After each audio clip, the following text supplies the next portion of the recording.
You know, it's strange how, even decades later, Ted Bundy, well, he still holds this dark fascination for so many people. It really is something, a persistent curiosity. And for you listening, if you want to really get a grip on crime history quickly and thoroughly, that's what we're doing today. Yeah. We're not just scratching the surface.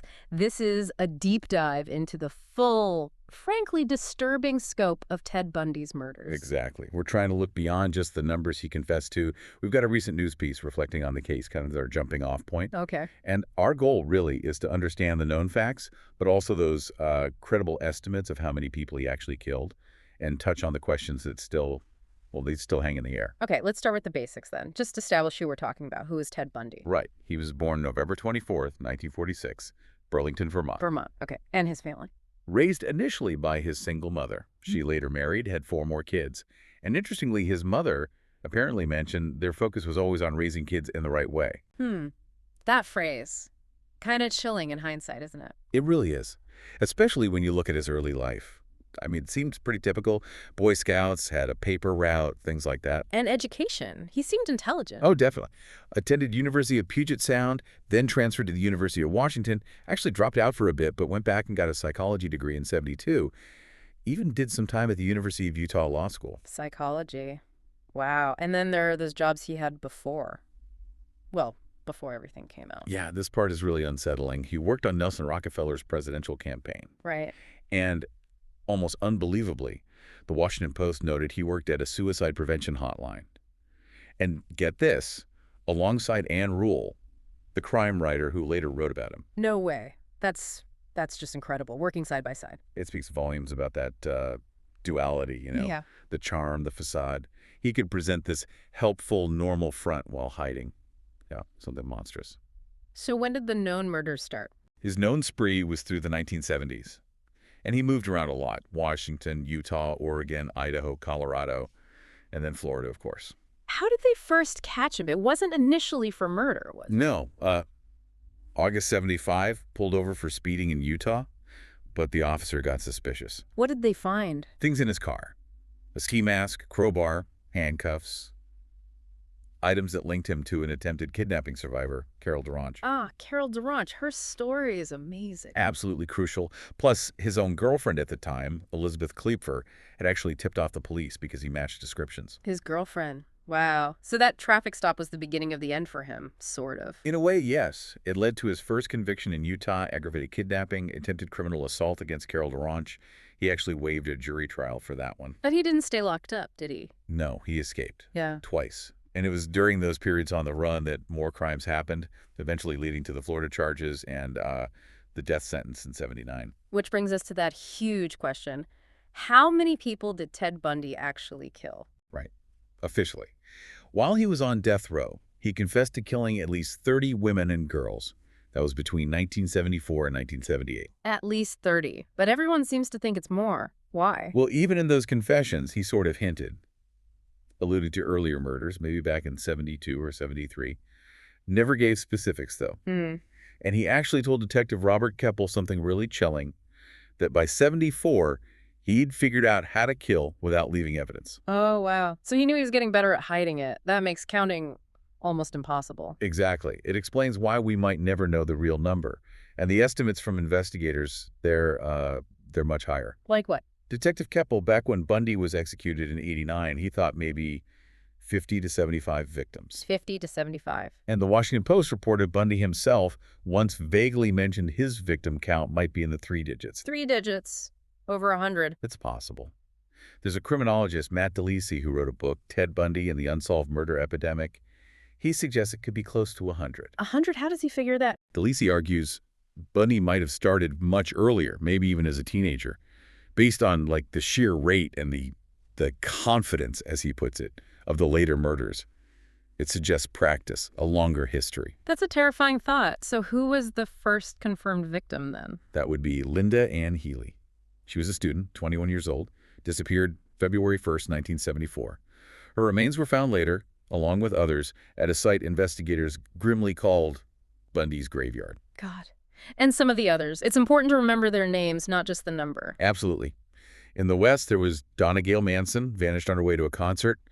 Susan Elaine Rancourt, Roberta Kathleen Parks, Brenda Carroll Ball, last seen leaving a tavern. Okay. Then Jorgen Hawkins, Janice Ann Ott, Denise Marie Naslund.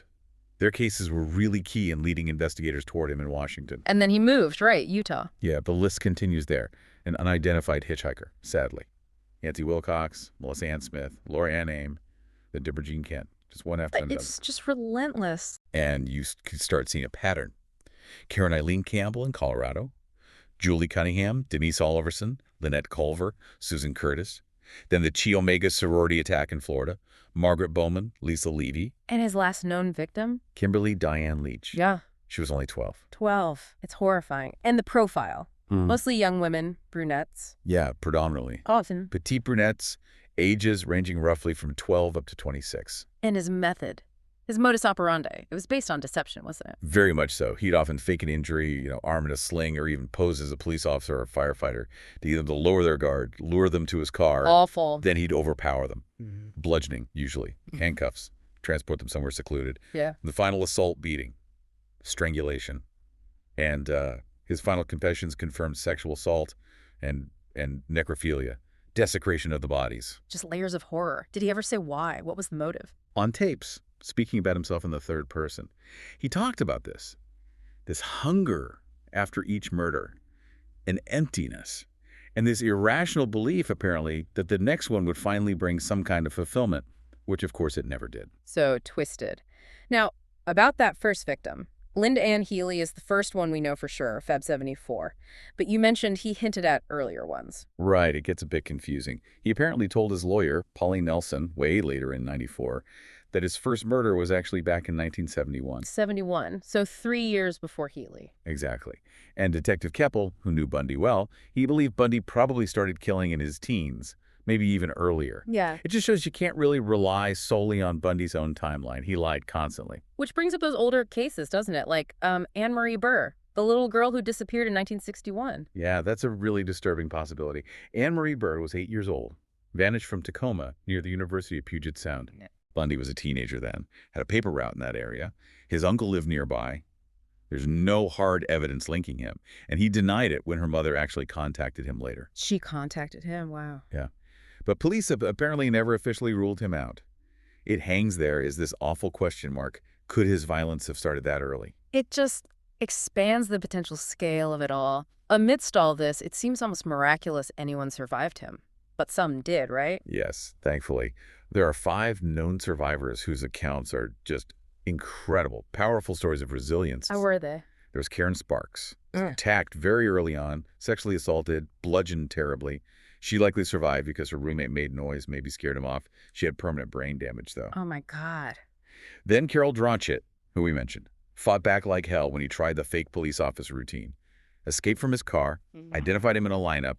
Her testimony was absolutely vital. She was so brave. Incredibly. Then the Chi Omega attacks in Florida.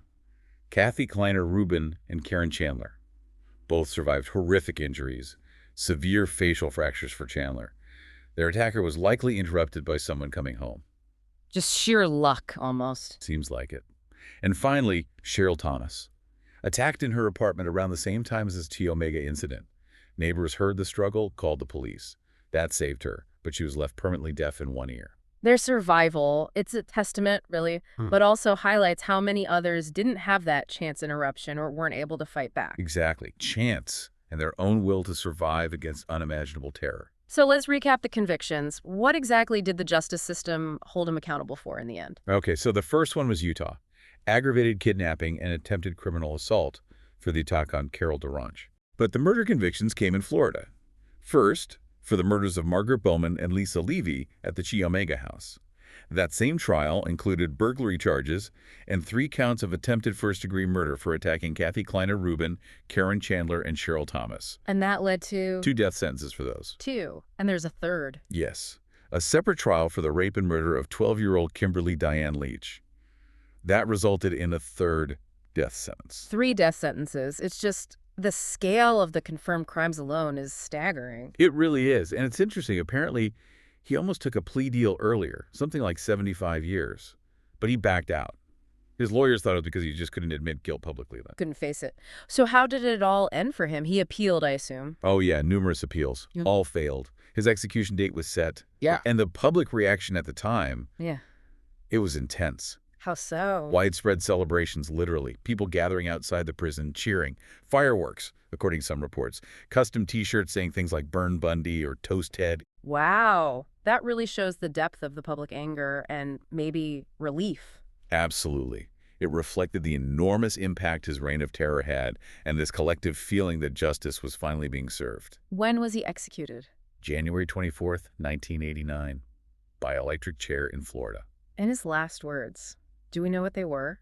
Reportedly, his last statement was something like, "I'd like you to give my love to my family and friends." Give my love. It's Yeah. so mundane, almost banal, considering the monstrous things he did. It's a really stark, disturbing contrast, isn't it? Between that final sentiment and the sheer brutality he inflicted on so many. So wrapping this up, Mm. we know Bundy killed at least 30 people. That's the number he gave. Right, the confirmed minimum. But credible estimates push that number way higher, maybe close to 100. And there's that chilling possibility he started killing years earlier, maybe even as a teen. And we have the survivors, those 5 women whose strength is just incredible. But the actual true number of lives he destroyed, that remains a mystery, doesn't it? Partly because he was so careful, so evasive. Exactly. He knew how to avoid detection, especially later on, and he was a master manipulator right to the end. The full truth probably died with him. It really makes you think, doesn't it, about the psychology behind it all. What drives someone to that level of sustained, calculated violence? And the ripple effects, the families, the communities, that impact lasts for generations. It absolutely does. It's a case that forces us to confront the capacity for evil that can hide behind a completely ordinary, even charming mask. What do you think is the biggest lesson we take away from studying someone like